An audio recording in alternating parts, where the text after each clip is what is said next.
Our next amazing speaker is a wonderful lady who I actually got to do a little interview with, and I had the pleasure of meeting her when she came to my house. She is so inspiring. I'm so stoked that she's here today to share her story with us. I'll tell you a little bit about her. Being heard, well, basically I'll say her name is Riddell. That's our next speaker. Being heard is a basic human need. Believe, be heard, be visible. Your Voice Matters with Riddell specialises in powerful, transformational tools for healing the wounds of life's traumas and finding peace to reclaim your dignity and self-worth through love, confidence and your voice. Grab a little lippie and a whole lot of heart, and please give a huge warm welcome to Riddell.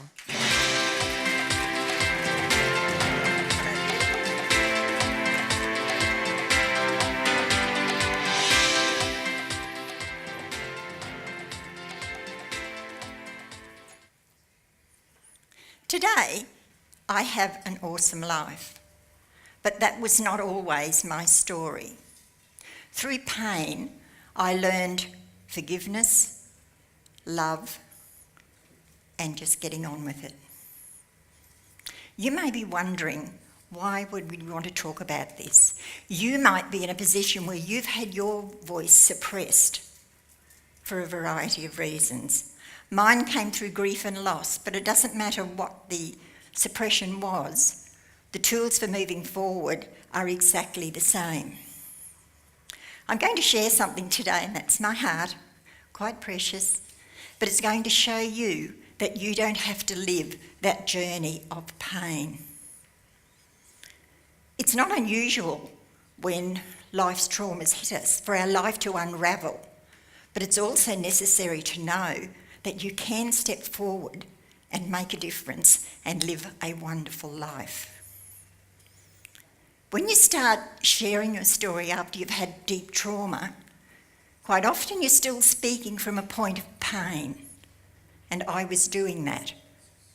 And what it led to was trauma energy, an energy that drained me and stopped me from moving forward. But once I released that, I was able to share my story as I do today from a point of strength. So come with me on a little journey now. When I was 4 years old, we were at a public function and I corrected my father, of whom I was terrified, and got a hiding.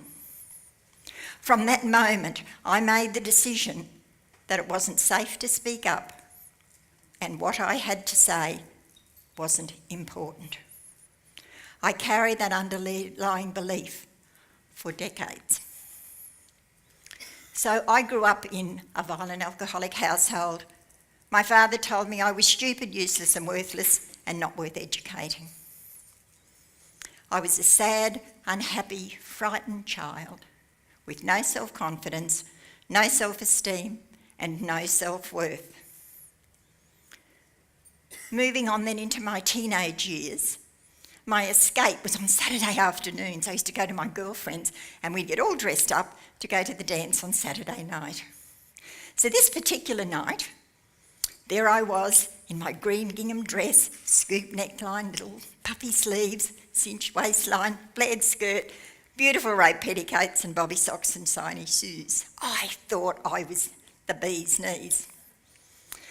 The excitement was I had met this guy and I thought he was my dreamboat, and he promised me a night to remember.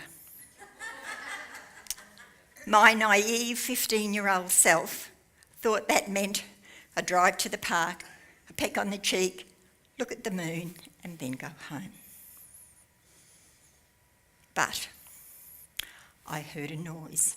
I turned and there were two guys on the back seat.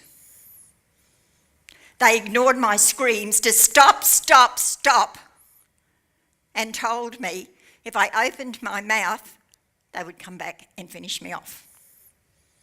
That kept me quiet for 45 years. You can't believe how things can happen. But worse was to come, a pregnancy and an adoption. And the things rang, the authorities' voices rang in my ears of unclean, dirty, disgusting, a disgrace to yourself, the universe, and everything in between. So I lived that life. And 3 years later, I had a second child.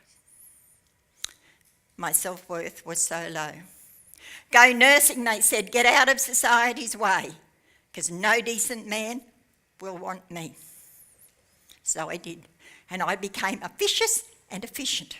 Bitch nurse describes me beautifully. But I proved them wrong, and I met this amazing man and had a wonderful 31-year marriage. Now, it wasn't without challenge. Oh, good on it. It wasn't without challenge. At 24, I took on 4 kids aged 10 to 16. Woohoo! And then we had a baby the next year. So I had love, I had respect, I had everything that I needed. I grew and blossomed. And in that time, I joined Toastmasters. Little did I know 40 years ago that those skills would help me in the speaking, the coaching, the moving forward that I do today. So I lived that life, and in 2002, the world as I knew it fell apart. Les left for the heavenly fields. I was terrified of being alone, terrified of having to cope, terrified of having to do things I had never had to do before. So I did what I do best, and I pushed until I dropped. 1 year later, I was 51 kilos and an emotional, physical and spiritual wreck. At that time, I began journaling, and that journaling took me to the real raw places where I didn't want to go. But it evolved into a book, Beyond Abuse, and that was published, self-published in 2006. It opened doors and I started speaking, running programs, etc. Life rolled on, and 12 months or so ago, I decided that I would do a rewrite on the book. So I've done that, and it came out in May of this year. The day it came out, and it hit Amazon Australia at #1 3 days later. Woo! How good was that? It includes not only my story, but stories of other men and other women. So along with that amazing thing, like the day I saw the link, a light bulb went off and I thought, I'm ready. I'm ready to search for the 2 babies I gave up in the 1960s. 2 months later, I met my daughter. Well, the daughter that I thought I would never see, touch or hold, I have met, hugged and talked to. We have the God-given opportunity to create a relationship. How good is that? So now we're in 2018. We're past the, I'm going to get you, you bastard. We're open, we're raising a consciousness, raising humanity, and looking at deeper conversations. So as we move forward and look at where we can go, I'm living proof that no matter what happens, you can stand up and still be who you are. You can have a wonderful life if you step up and do something.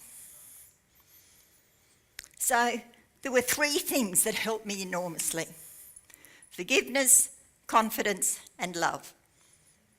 The 3 points about forgiveness are it's all about you. It's helping you so that you can move on. It doesn't condone what happens or say it didn't happen. It's your way of finding peace. You can start on it before you feel ready, and it's not a one-time action. It's an active, daily choice. Those 3 things gave me back my self-worth, my dignity, and my confidence. And that leads into confidence, which is that amazing energy that just sparkles out at people. And you know it when you see it and you say, I want some of what she's got. It's being comfortable in your own skin and being able to deal with stressful situations. It's just the essence of who you can be. And lastly, love. I learned love through my husband. He was the first man to show me respect, and I grew and blossomed within that time. But what I learned later, on being on my own, is the value of self-love. When you live within those parameters, when you're steeped in your own truth, it's a wonderful place to be. So just imagine what would be possible if you changed your story, if you let go of the old patterns. What would happen then? What if you were really understood for who you are? And what if changing your story transformed your life? Wouldn't that be good? Who you are is God's gift to you. Who you become is your gift to God and the universe. My gift to you is to bring hope, love, and joy. So grab your lippie, a whole lot of heart, and come and join me.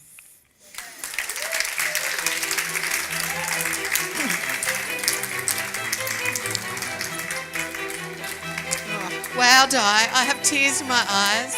That was so amazing. Isn't she amazing? Thank you for your authenticity, for sharing that really vulnerable story with us. That was just huge. I have to hug you now. That's a big audience hug. That's a hug from everyone. Wasn't that amazing? This is what this is all about at Australia, our show that we're doing now. We're all going to be talking about our journey, and we're going to be doing it with honesty and authenticity. And you get to learn about things so that you know that your voice counts too. Now, Absolutely. I have an audience question for you, madam. Oh, really? Let's see what I have here. Now, you ready? I'm ready. Tick, tick, tick, tick, tick, tick, tick. Why is speaking up so vital in the healing process? And why, it's a two-part question, and why does their voice matter? As in, To answer the first question, silence leads to powerlessness. And when they team together, they are a powerful voice that will keep you down and unable to speak up and lead your life. So speaking out, your voice matters. No matter if it's small, it can still be heard. But your voice matters very, very much. And I think it's a huge message for women to learn. Awesome. Thank you so Does that much, answer? Di. That's a great answer. Let's give Di a big round, huge, big round of applause. Thank you so much. Yay. Thank you. That was awesome. We're going to have one more person talk about Di while lovely Di is standing on stage. We will have one more person talk about And Di. then we'll cross back. Thank you, Wonderful. roving reporter Maria, Thank you. as she Thank you roves so around much. the room. Impressive women everywhere. So we're going to go over here. Hello, Robin. Hi Maria, congratulations Di. I have known Di for many years and it's wonderful, most brilliant presentation, wonderful to see you today. And what I got from Di, I made a note that silence leads to powerlessness. Yes. Fantastic. Thank you. Thank you. Back to you, Susie. Thank you. Write my first book. She was the one who supported me. Thank you, Robin. Thanks very much to Di.